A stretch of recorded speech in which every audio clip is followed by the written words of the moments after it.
Malcolm and I are in sunny Winchester, and I'm absolutely delighted that our guest today is our old friend Andy Lumsden, and we're going to quiz him very deeply today. Andy, welcome. Lovely to see you both. Thank you for coming all the way to Winchester. Oh, pleasure. A real pleasure. And well, your career has been stratospheric, really, hasn't it? You've done just about everything, so we want to find the dross behind the gloss. Really. Very good phrase. I like that. Tell us, how did it all start for you? Well, it was really as a chorister at New College, Oxford, with my dad as director of music. And the organ at New College, which to this day still is quite controversial, was being put in. And, you know, it still is this very brutalist modern case, even today it looks modern, in this lovely Gothic chapel, was quite a stir. And I just remember going in, pestering the organ builder, saying, I want to have a go, get on with it, you know. And so I was just completely mesmerised by the organ, and that's really how it all started. And, you know, we did some wonderful music, church music, the New Britain pieces, all sorts of things were coming along, and it was just a really exciting atmosphere to be part of. Yeah. And that really was how it all started. Was it easy working for your dad? Did you call him Sir? Oh yes, I call him Sir. Oh, definitely Sir. Yeah. It had its moments because he quite rightly didn't give any sort of didn't give me any special treatment, you know. And of course, it meant that sometimes I got quite a lot of stick from the other choristers. Oh, you're only in the choir because of your dad. Blah blah blah blah. But in the end, I think they all came round because actually they turned out to be quite good. Yeah. I was never a star soloist. I was always the one who was probably the backbone, and every choir needs it, doesn't it? The one who doesn't necessarily seek the spotlight, but you know is going to be absolutely there. Yeah. And so that was more my. I imagine a good sight reader from an early. I seem to be. I don't quite know how or why. But when did you start? You must have started the piano at that. Yes, my dad taught me the piano to start with, and I got up to grade 8 when I was in my last year as a chorister. Fantastic. He used to tear his hair out because I never did any practice. And the week before, apparently my scales were just diabolical, and he told my mum it'll be a miracle if he passes. And I did. Yeah. And we came home one day, the front door slammed, we could hear it in the house, and he slammed the kettle in. And I won't tell you the exact words he used. He said the has only got a distinction. So I think my middle name is Last Minute.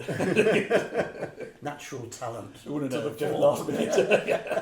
And so I guess your chorister days then sort of shaped your whole career from then on. Basically, yes. I think my parents at one stage were really hoping I would go into orchestral conducting.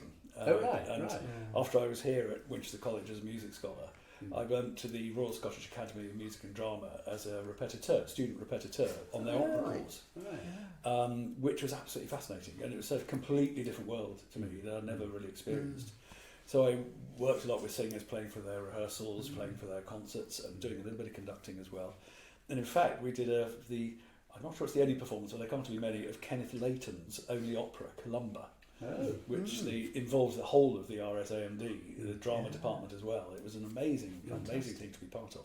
Was that while you were at Winchester? No, this was my gap year. That was your gap year? Yeah. So I did the 4 years here, and then that year, and then I went up to St John's, Cambridge. St John's, with the inimitable George Guest. What a legend. Extraordinary. I mean, the thing with George is that you could have these really sort of quite intense rehearsals, and then another one would just be, we'll just float through and all that sort of thing. Yeah. Yet throughout all of them, there was this extraordinary musicianship just coming out, but in a way that was really difficult to describe. Yeah. It was just his being, really. And he always focused on the text, didn't he? He loved the words, yes, and the words. And this idea of the sort of continental tone that actually George Malcolm, I think, had really got going at Westminster Cathedral. George really enjoyed that. George had been across to Germany and Austria and had heard the choirs and really wanted to try and bring that into what was then probably a slightly hooty English tone, but actually, funny enough, you hear some recordings from that age, and it wasn't that hooty. It was actually it was very exciting. He was a very big fan of Boris Ord at King's, which is interesting because there was always the rivalry. He loved the rivalry between King's and John's, but he was a big fan of Boris Ord. He said he really knew how to train a choir, and just loved doing that. But he was extraordinary because his beat was fairly fluid, shall we say? Yeah. And sometimes you couldn't quite tell what he was doing, but just all the time there was this music coming out. And Barry Rose always reckoned that part of the sound that he got from the choir was actually to do with the lilt in his speaking voice. Yeah, that's it sort could of well be. slightly Welsh. Absolutely, yes, certainly Welsh. And that had an influence. Yeah, it did, and he was very hot on phrasing and shaping of lines, not just sort of drilling straight through, but just shaping everything with the words, with the the less important syllables and things like that. And it was extraordinary time. He was quite occasionally prone to setting himself up for a bit of a joke. There was one time when he, we were doing Greater Love Ireland, which of course starts with the tenors on Many Waters, and so the organ started Many Waters, and he had a little music stand called Engelbert that was only for his height basically, and the rest of us were too tall, and he would go, tenors, a bigger G on greater, please. And everybody went, excuse me, Dr. Guest, I think the first word is many. Of course it is. And one particular boy we had, who was very, very good, but quite precocious with it, made a mistake in a piece of bird, and George did his, oh, for goodness sake, who was that? And this boy sort of stared at the copy, and he just said, oh, for goodness sake, don't look at it like that, it's been exactly the same for 400 years. So there's always just little tinges of humour every now and again that would just come out of the blue sometimes, And was he easy to play for when you were accompanying?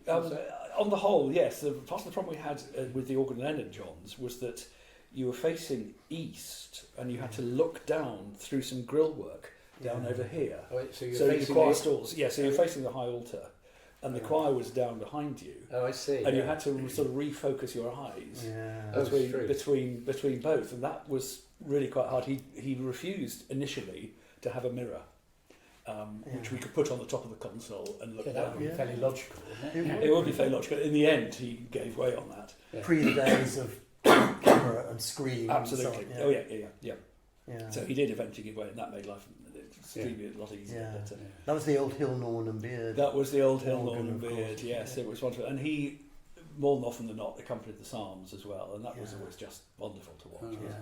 He would hold a conversation while doing it, and he knew them. He'd been playing them. Well, I was there in the 80s. He'd been a John since the 50s. Knew the Psalter backwards and the chants, and so he'd start talking about, oh gosh, if there's new lighting, I'm not sure I like it very much. And you'd have this conversation while sort of And did you get the chance to take the choir at all? Yeah, from time to time. Yeah. It was an amazing experience. Cause It was almost a bit like a Rolls Royce. You just touch the accelerator, and you just did little bits and pieces. Fantastic. I think the choral scholars used to play up a bit, but then when the cat's away and all that, we've all had that. I think haven't we? Wasn't there a tradition of going to the pub between the rehearsal and the service as well? How did they manage to fit that? Well, we did usually. Yes, the Baron of Beef, which was just literally just around the corner. And yes, we've always fitted that in just between rehearsal and service. When it got towards the end of the year and the choir was, had been well oiled, you know what I mean. I remember we did one men's voice rehearsal. The rehearsal was at 5:30, the service at 6:30. The rehearsal finished at 20 to 6, and we then went to the pub till about 20 to 6. And George, bless him, he was absolutely amazing. During the sermon on a Sunday evensong, and there was always a pre-Sunday recital, he would always take the recitalists to the pub during the sermon. And he was in that pub so much that his favourite drink was whiskey mac, that he actually got the ginger wine for free. He'd just been there so much, But he was quite extraordinary. Just the sheer musicality. Amazing experience. It was astonishing. And I mean, it was so different from King's. I mean, I admired both choirs hugely while I was a student at Cambridge and used to go to both places, and they were both wonderful in totally different ways. Absolutely. But what I loved about St John's was just the heartfelt nature of the music making. It was definitely from here. It was definitely from here. Absolutely. And I remember vividly the day that Stephen Cleobury was announced as going to King's, George could not stop grinning from ear to ear. He was absolutely absolutely. St John's. It was a question. It was a mixture of just being so proud that one of his boys had got there, but also, we've got a journeyman in Kings now. Yeah, absolutely. And you used to do a joint evensong every year, didn't you? Well, actually, in those days we didn't. Oh, you didn't? Yes, this is a more relatively recent thing. I think we did one service together, but that was for a specific occasion. I can't remember. But so that story that goes around of as a joint service doing the Stanford for Lo He Raised Up with that line about scoffeth at kings. Oh yeah. I always heard that was something George Guest used to like doing, so that you could scoff at. I think yes. Yeah, I wouldn't be at all surprised. Yeah. And wasn't there a Welsh service once a year? Was that on St David's Day? Exactly, on St David's Day. George was very, very, very Welsh. So it was a service that was done in Welsh because William Morgan, who translated the Bible into Welsh, was at John's. So there was actually a sort of reasonably good link that we should actually do it.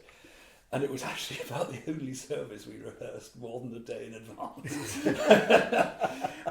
And in fact, it was usually in January, at the end of the rehearsal, we said, right, so let's have a quick look at Jesu Joy of Man's Desiring was one thing we did. I can't remember what the Welsh version of, but it was the thing he used to get so really worked up. Like, no, you've got the vowels there, it's completely wrong. You just got to get this.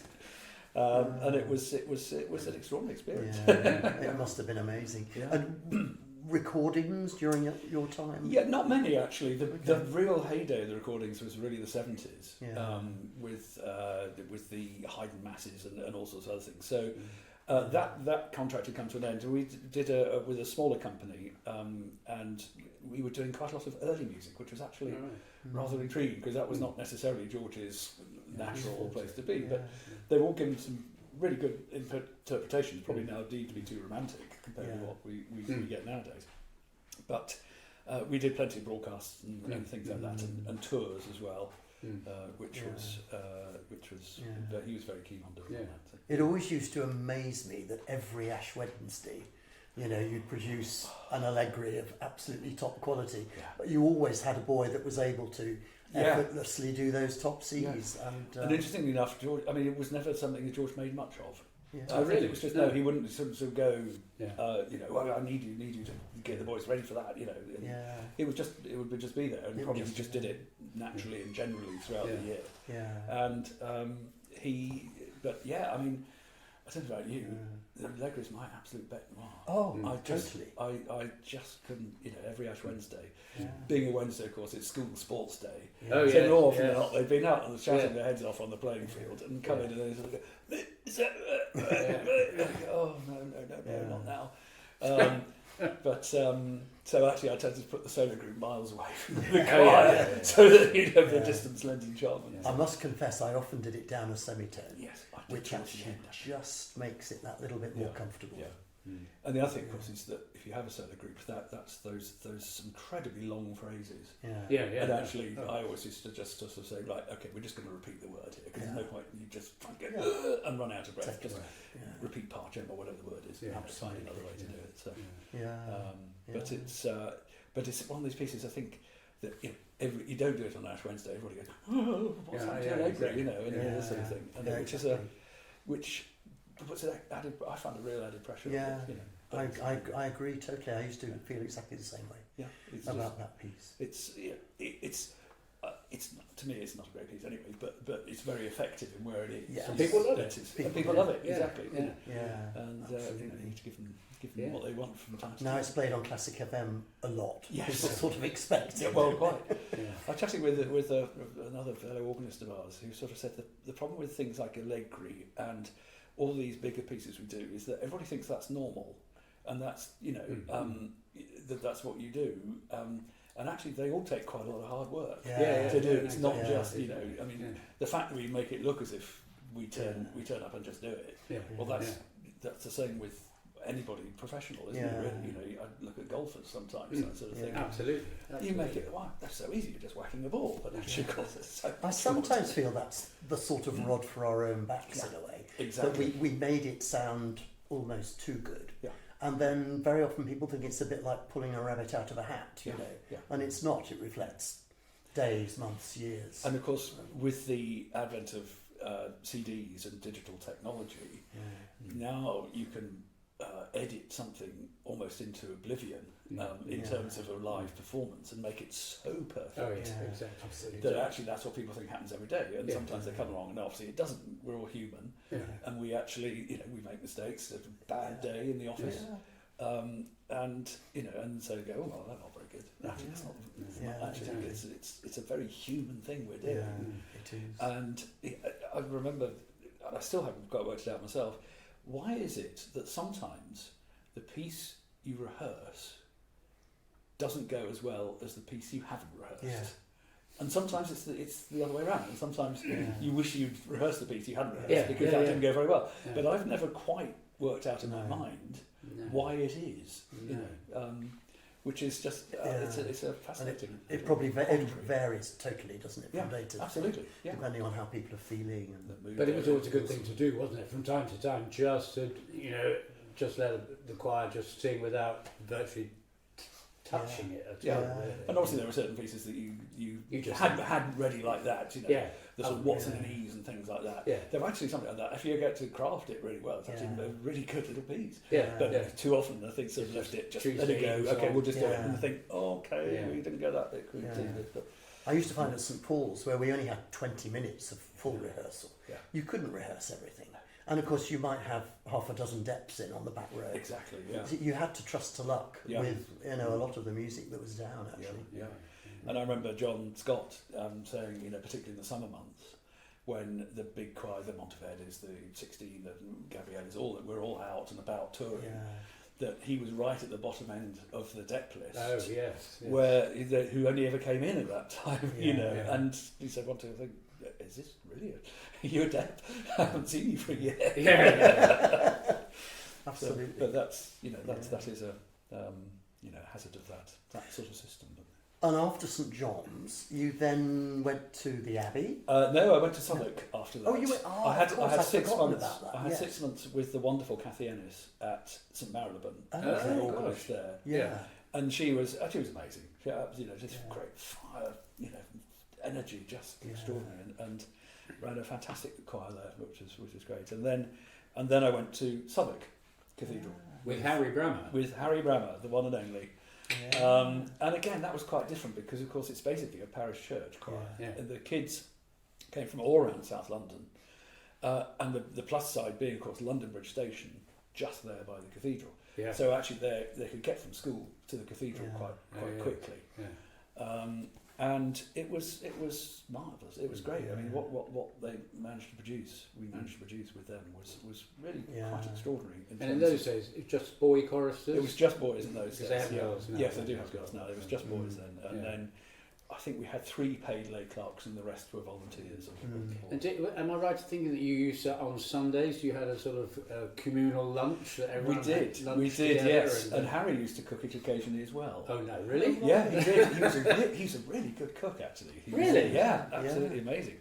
And he would always for Harry be some sort of stew. In fact, it was more often a stew for obvious reasons, just easy mass catering. But he would always make sure the boys got through first, to have their food. Yeah. And then he'd check and see, are all the boys through now? And I'd say, yes. He said, oh, right. He'd then get into the heater and then get out, I've got another one here that's got some wine in. Excellent. But just before my time, one of the parents was Prunella Scales. So not Sam the actor, but their other son Joe was a chorister there, and they were very regular attenders at Southwark. And the amazing thing was, with the schedule and the fame that she had, you could well imagine her saying, "Look, I'm too busy to cook lunch." Oh no! Every term she made a point of taking her turn in cooking lunch for the choir, which we all just loved. It was fantastic. Fantastic. And you had that glorious Lewis organ. Yeah. Oh, yes. What an instrument. Oh, it is fantastic and very cleverly voiced. The only snag was your console is quite a long way away from, so you don't get the full effect as it goes down the nave. Yeah.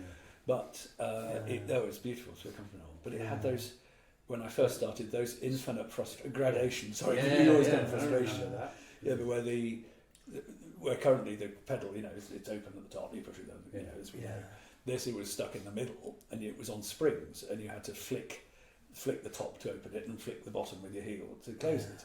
And you actually had a little dial. That's Yeah, right. and it was, and they were in the Southwark case, they were fuel dials from cars because it had 0, half, and F.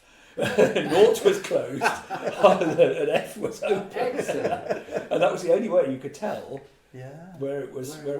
Though at one point in my time, the solo dial gave up the ghost. Yeah. And so you basically had no idea where it was. So you actually had to either shut it or open it, and then work it out from there. I think Liverpool Cathedral still has it. I think I think it's quite an art now. I think 'cause it's so rare. I remember doing a recital there once, and in the bark I had something coupled up from. Is it the choir organ? That's right. Yes. Right, so that I could at least hear it promptly. It's literally right next door to the console. Yeah. And the problem with that was I mean, really important to do that. But if you had too much of it, you couldn't hear the rest of the organ. So you had 6 months, did you, at Southwark? Or? No, I was there for 3 years. Oh gosh! Oh right. I'd forgotten. Yeah. And it was, it was huge. Yeah. It was a great time. It's so different. I've been so lucky with that. I've been in loads of different variety of places with different setups, and it's been really informative. So then it was Westminster Abbey. Yeah, then Abbey for again another 3 years, 3.5 years. Yeah. Again, totally different. Any highlights of that particularly? The amazing service we had was memorial service for Lord Olivier, which was broadcast live on the telly, and had some of the wonderful shots. They were singing Jerusalem, and you had Douglas Fairbanks Jr. standing next to Ronnie Corbett, both of them trying to sing Jerusalem. Neither of them really knowing it very well. So there were lots of shots. And there were, and another one was the opening service of the General Synod. I think every 5 years, there's a new synod, and there's an opening service at the beginning of their first session. Yeah. The singing was unbelievable. It was so full-blooded and raw and everything. And I was not renowned for being a quiet organist, but even I was sort of, I've got to put a bit more on it. It was just Hafronal. It was one of the tunes, and that was fantastic singing. Wow, fantastic singing. And you worked with, who was the director of music? It was Martin Neary. He just started. When he arrived in January, I arrived in the April. And that was, I'd known him from Winchester days, because when I was at the college, he was at the cathedral. Yes. So, and he was an interesting character to work with. Actually, he was very, very thorough with things. He was admin was very strong, and he started a thing which is actually incredibly sensible. It sounds a bit dull, but it was very sensible. That he always marked out a sheet for Sunday services with the hymns, the verses, the gaps between the verses, and all the sort of bits of information, because again we had 20 minutes rehearsal to cover 2 services in the morning, and so you don't want to necessarily go, this is going to be that, that's going to be that. You had it on the sheet in front of you, which was a bit mundane, but at the same time really useful. Really useful. Totally. Yes, absolutely. Well, that's amazing, and there's a lot more to talk about as you have the rest of your very distinguished career. But we should probably wrap up this programme there. It's been lovely chat. I love having these conversations. It's fantastic. I mean, I've been prattling too much. That's the whole idea. We look forward to future conversations.